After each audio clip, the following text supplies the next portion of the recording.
Olá, pessoal! Mais uma vez, sejam muito bem-vindos ao Travel Tech Talks, a iniciativa do Travel Tech Hub que fala com especialistas e tenta traduzir um pouco o que é tendência em prática. Hoje, talvez uma continuidade do último Travel Tech Talk que a gente teve com o Léo Andreucci sobre desafios de times de engenharia e desenvolvimento. Hoje a gente traz o Bassam. Eu vou deixar ele se apresentar e apresentar também Bossa Box já, mas ele vai falar sobre experiência do desenvolvedor, ou DevX, mais uma sigla aí para tentar confundir a gente? Não, na verdade eu acho que não. Assim como o UX, ela tem boas entregas e uma proposta excelente. Bassam, primeiro queria te agradecer ao time Bossa Box aí por ter facilitado esse nosso encontro online, mas seja bem-vindo aí ao Travel Tech Talk. Obrigado, Alexandre. Primeiro, enfim, obrigado pela oportunidade. Espero que a gente tenha um momento legal aqui para a audiência também. Eu acho que a área de tecnologia, quanto mais a gente partilha conhecimento, melhor. Eu acho que nada melhor do que falar um pouco de DX. Eu vou primeiro fazer uma intro. Eu sou head de engenharia aqui na Bossa Box. O meu papel é muito como a gente trabalha de uma forma escalável, para ter times que buscam eficiência e eficácia em desenvolvimento de software. Eu acho que é uma equação, um problema de décadas ali. Trabalho com tecnologia há 19 anos, já fui muito tempo desenvolvedor, trabalhei em startups em diferentes cenários. E hoje a Bossa Box, para quem não conhece a Bossa Box, nós somos um marketplace gerenciado. Então nós temos os canais sêniores de tecnologia e produto, onde nós criamos squads com esses profissionais. Nós temos o que a gente chama da nossa camada de professional services. Então, basicamente é uma camada de gestão desses profissionais. Então, geralmente uma squad ela tem uma composição padrão de tech lead, PD, PM, desenvolvedor, e se você tem uma camada acima de gestão, onde você tem um tech manager que faz um olhar um pouco mais macro de tecnologia e uma delivery manager que faz um olhar um pouco mais macro de produto. Basicamente é isso. E espero que a gente possa ter um bom momento para falar bastante de direito e de outras coisas que são importantes, olhando a eficiência do trabalho do time de desenvolvimento. Legal, excelente. De novo, seja muito bem-vindo.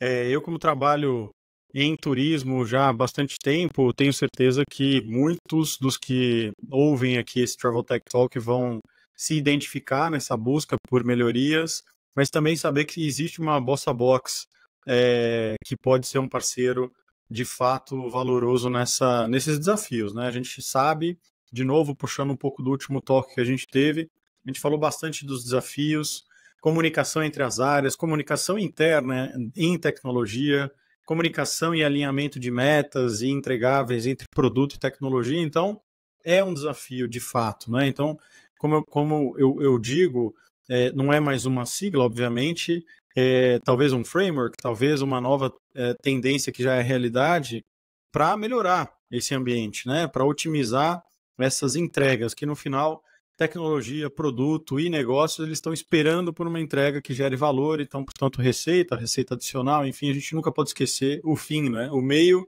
a gente pode discutir aqui. Mas, enfim, vamos entrar já no conteúdo aqui.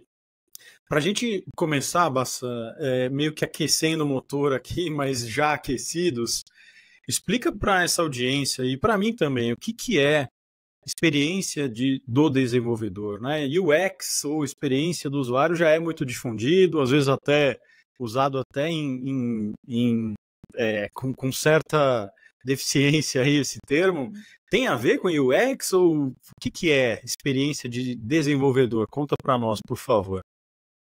Excelente. Nós temos ali o UX, nós falou que é muito dito e muito utilizado. Tem a ver com a experiência do usuário no produto ou serviço. E nós temos o DX. O que é o DX? DX é basicamente a experiência do desenvolvedor, né? E o que é importante? Eu, por exemplo, trabalhei mais de 10 anos com desenvolvimento. E o desenvolvedor, ele também ele tem o que a gente chama de environment, o ambiente de trabalho dele.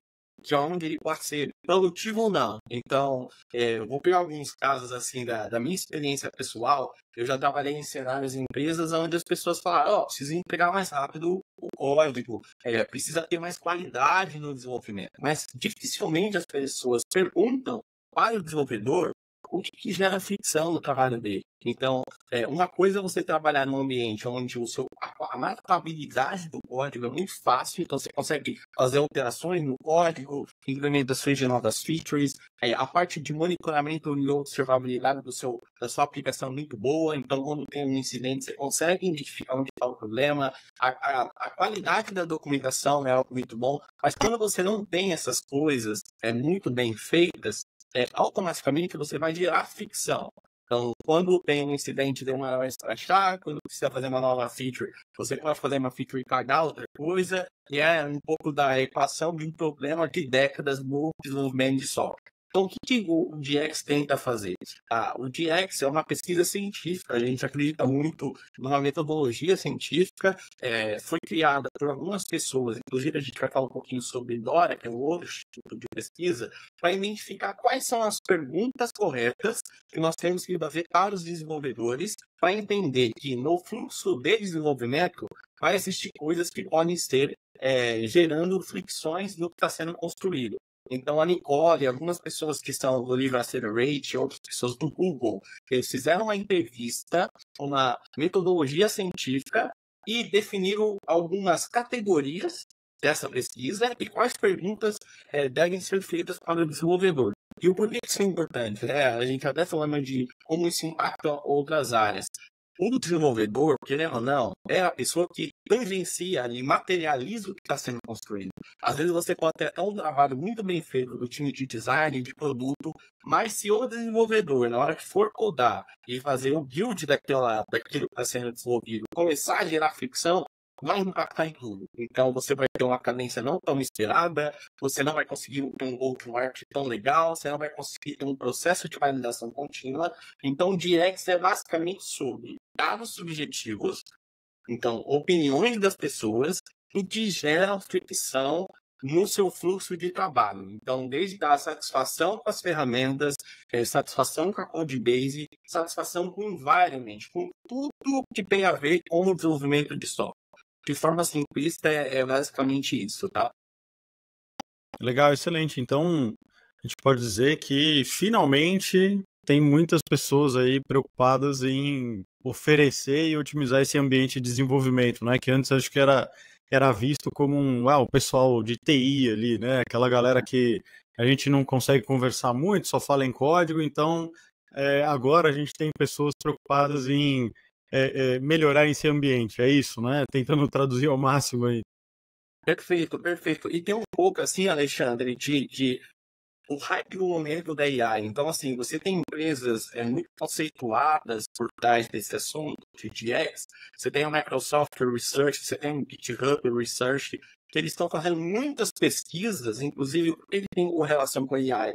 Hoje você tem muitos copilots, a IA generativa, que pode ajudar o desenvolvedor a liberar a carga cognitiva dele e focar em realmente no que é necessário. Então, por exemplo, a escrever documentação. Hoje você tem ferramentas que ajudam o desenvolvedor a liberar um pouco dessa carga cognitiva e focar ali na complexidade de algoritmo. E tudo isso está muito linkado com a experiência do desenvolvedor. Então, assim, todos os desenvolvedores, para a comunidade tech, como você falou, é algo muito importante, porque as pessoas estão tendo consciência de que não é mais aquela galerinha de TI que eu vou ficar cobrando as coisas sem dar um ambiente para eles que eu torne produtivo. Então, basicamente, DX é sobre isso, tá? Legal. Puxando exatamente o que você falou agora, assim, tem a cobrança que é natural, é inerente a qualquer produto digital, negócio, né? Então, a gente não faz produto só para achar bonito, a gente faz produto para vender, para gerar receita, para gerar mais vendas, mais eficiência operacional, né? Então, a gente fala também para outras áreas. Como que você pode tentar dizer para a gente, a pergunta objetiva é quais os impactos dessa melhor experiência em desenvolvimento e engenharia para outras áreas? Ou seja, como que elas se beneficiam desse melhor ambiente? Se é que se beneficiam. Você acha que sim? Total. A gente acredita muito no desenvolvimento de software, ele não deveria ser um silo, né? Não deveria existir time de tecnologia sem ter time de produto, porque eu acho que até a conscientização que o que está sendo desenvolvido, todo mundo faz parte, coletivo, vai refletir no individual, né? E quando a gente fala de developer experience, claro que o cerne da pesquisa é o desenvolvedor, mas dentro da pesquisa de developer experience, você começa a identificar a causa raiz do problema que tem um reflexo na organização como um todo. Então, eu vou pegar um exemplo. Quando a gente manda a pergunta para os nossos desenvolvedores, a gente pergunta sobre quando uma tarefa chega para você. É a definição de RED para desenvolvimento. Qual que é a qualidade que está sendo escrita ali? Então, às vezes, você tem até uma correlação ali do trabalho de produto que poderia ser melhor, que tem um impacto em como a tarefa está acontecendo para o desenvolvedor. Você pode ter um trabalho do próprio design que poderia ter um detalhamento melhor da tela. Então, do ponto de vista de time, isso tem um impacto significativo e a gente não está falando sobre apontar o problema, mas identificar qual é a causa raiz do problema. E no final, se você tem um desenvolvedor que materializa o que está sendo construído com pace, com mais qualidade do que está sendo feito, a probabilidade é que o time como um todo tenha resultados significativos. E do ponto de vista, o Alexandre, também é importante, de negócios, porque no final, quando você tem um fluxo de desenvolvimento, uma cadência melhor, uma fluidez, uma qualidade do que está sendo desenvolvido, você concorda que isso tem um impacto na quantidade de releases que você lança, na validação do que está sendo construído e na visão, né, na qualidade do software que está sendo feito. A gente, na nossa volta, acredita muito que isso. A tecnologia serve a negócio. Então, se você tem um produto, por exemplo, que tem um problema de monitoramento e observabilidade, automaticamente você tem uma imagem do seu produto digital, né? Hoje em dia toda empresa, o digital, ele acaba fazendo core, tem um impacto na visão da empresa. Então você tem um site que cai toda hora, você tem muito incidente. Então, olha como essas coisas têm uma correlação total com o environment, com tudo que é desenvolvido. Então, resumindo, sim, tem impacto no trabalho do coletivo da empresa internamente, tem um impacto até nos stakeholders para ter um diálogo baseado em pesquisas, no que as pessoas estão falando, e tem um impacto no produto, no negócio e como que os consumidores finais visualizam o que está sendo construído. Muito bom. Então agora, para todo mundo que não é de tecnologia e está ouvindo aqui, vou provocá-los a fazer o seguinte: se você tem um time de engenharia ou tecnologia aí dentro da sua empresa e acha que eles não estão preocupados com isso, corre lá e fala: olha, eu ouvi o Bassan falando sobre DX, eu acho que vocês deveriam olhar para isso. E você vai ser beneficiada ou beneficiado indiretamente e com certeza com melhores entregas aí que você está esperando, né? Então as áreas de negócio esperam muito, né? Legal. Eu acho que tem uma visão empática que é entender um pouquinho mais da área do outro, do coleguinha, e aí a gente consegue aportar, né? Não só apontar dedos, como você falou, não é achar o culpado, é entender melhorias, possibilidades aí para a gente tirar melhor proveito da situação, né? Falando agora até dessa expectativa, né? Dessa empatia, assim, que naturalmente é gerada, né? Dá para a gente medir essas entregas ou essa melhora? Como que a gente fala sobre métricas em relação a esse novo ambiente que está sendo proposto, né? Você comentou de Dora, é por aí? O que é Dora? É isso? Como que você vê essa mensuração? Pô, Alexandre, essa pergunta é excelente, né? Tudo isso que a gente está falando aqui de Developer Experience tem a ver com dados subjetivos. Então, é a opinião do Bassan, do Alexandre, em relação a algumas perguntas e o sentimento do Bassan e do Alexandre referente a essas perguntas. Então, assim, você tem a opinião das pessoas, o que é essencial. Porém, tem um outro lado da história que nós gostamos muito de olhar aqui na nossa box, que são dados objetivos. O que são dados objetivos? São dados de sistema. Então, eu tenho dados ali no meu fluxo de desenvolvimento. Por exemplo, eu tenho métricas no meu repositório, eu tenho métricas relacionadas ao tempo de revisão de código, a taxa de falha na minha aplicação. Então, o que a gente tenta fazer é que essa visão holística é importante, é essencial ter dados e opiniões das pessoas com DX, mas a gente gosta de falar um pouquinho de DORA, tá? DORA é os objetivos. O que é DORA? Basicamente, DORA é um instituto de pesquisa com cientistas, tem toda uma metodologia científica por trás, e durante décadas é um estudo mais profundo. As pessoas quiserem saber um pouco sobre DORA, eu indico um livro chamado Accelerate, que foi escrito pela Nicole, que inclusive hoje trabalha na Microsoft e faz parte da pesquisa de DX. E DORA, esse instituto, ele foi adquirido pelo Google em 2018. O que eles fizeram? Basicamente, vamos olhar cerca de mais de 30 mil profissionais de forma global em vários segmentos e vamos identificar o que é os objetivos, a gente vai falar um pouquinho mais, que faz com que o software ele seja entregue com eficiência e qualidade. E dentro desse estudo, e o que é importante, tá? O estudo ele olha muito para as boas práticas da cultura DevOps.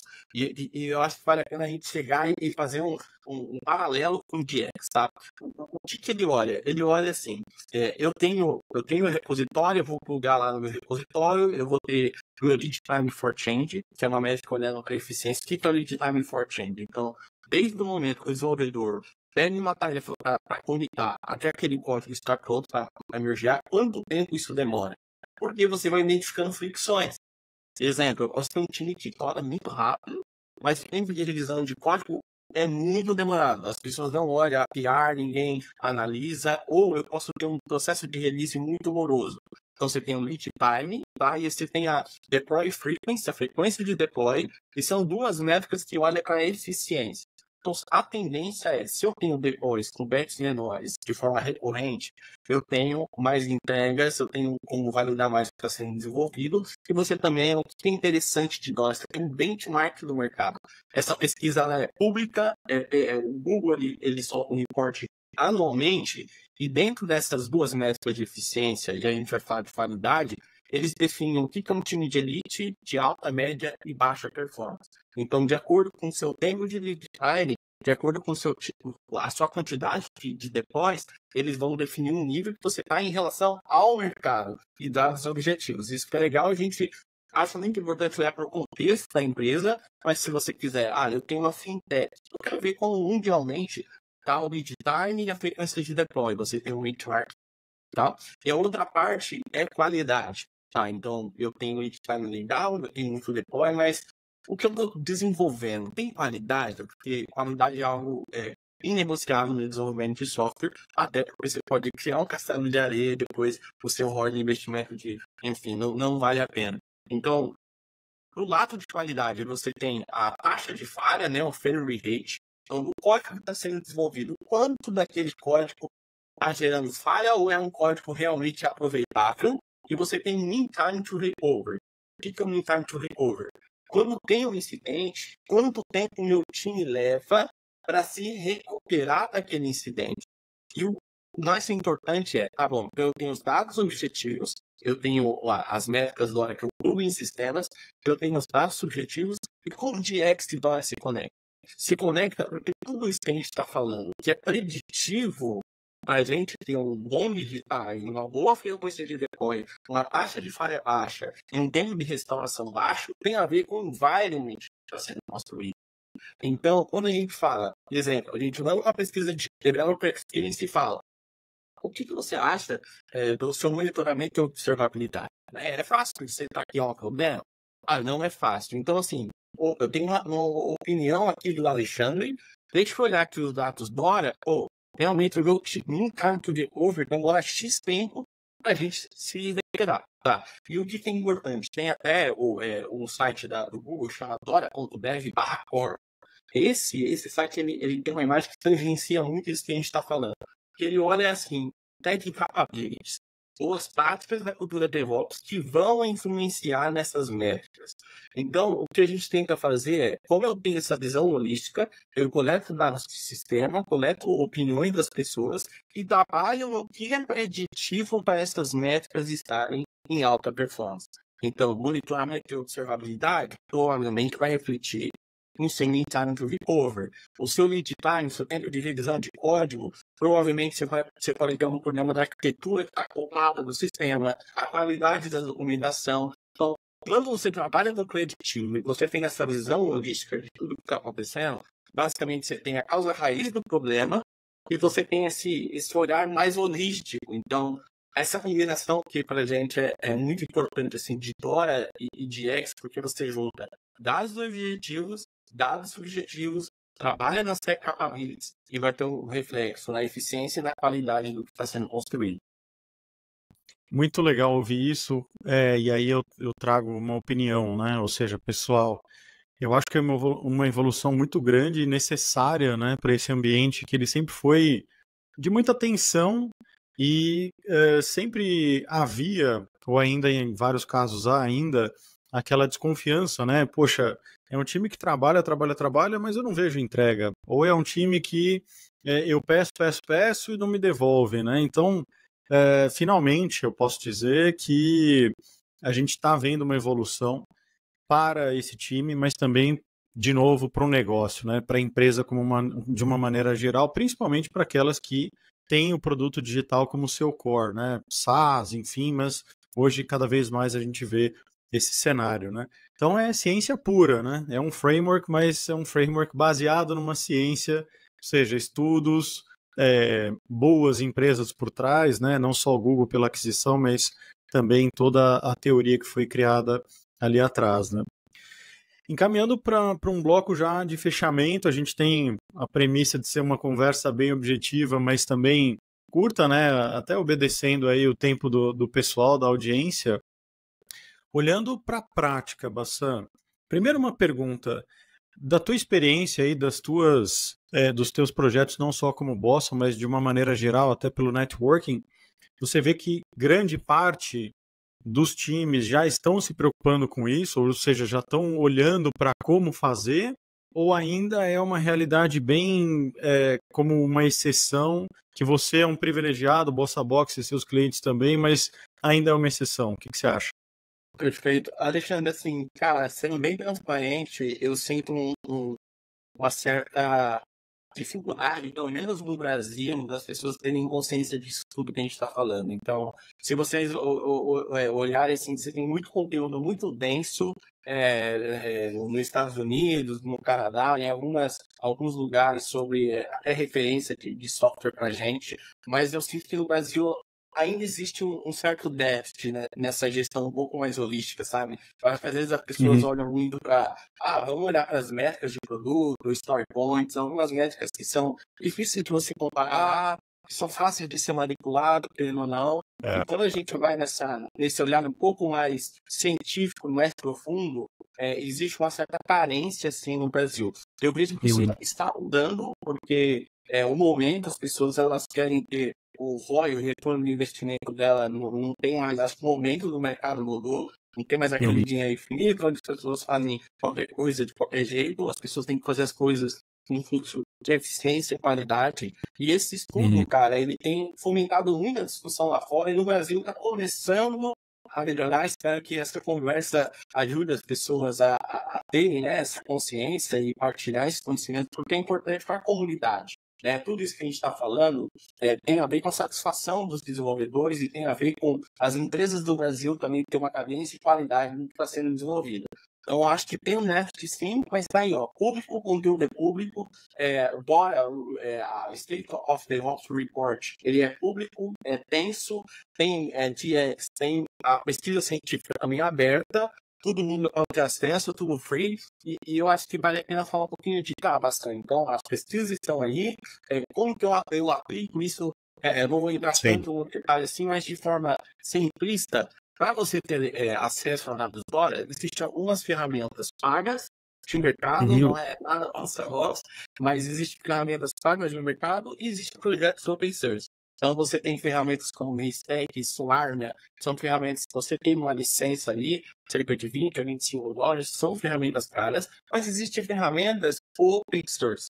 Então você tem, por exemplo, acho que todo mundo conhece a Apache, tem um produto da Apache chamado DevLake, tá? É um produto Open Source para você ter acesso às métricas da hora. É muito simples de configurar. Basicamente, você tem que ter um repositório no GitLab, GitHub, tem que ter alguma ferramenta de gerenciamento de incidentes. Você coloca lá e você vai ter a sua métrica da hora. Então, o Dora está resolvido. Tem o Faros AI, que é uma outra empresa que tem uma versão comercial e open source, que é também um produto muito bom. Então, o Dora tem essas 4 opções para quem está nos ouvindo ali, para tirar as métricas, e já tem alguns insights e tem alguns benchmarks ali do mercado.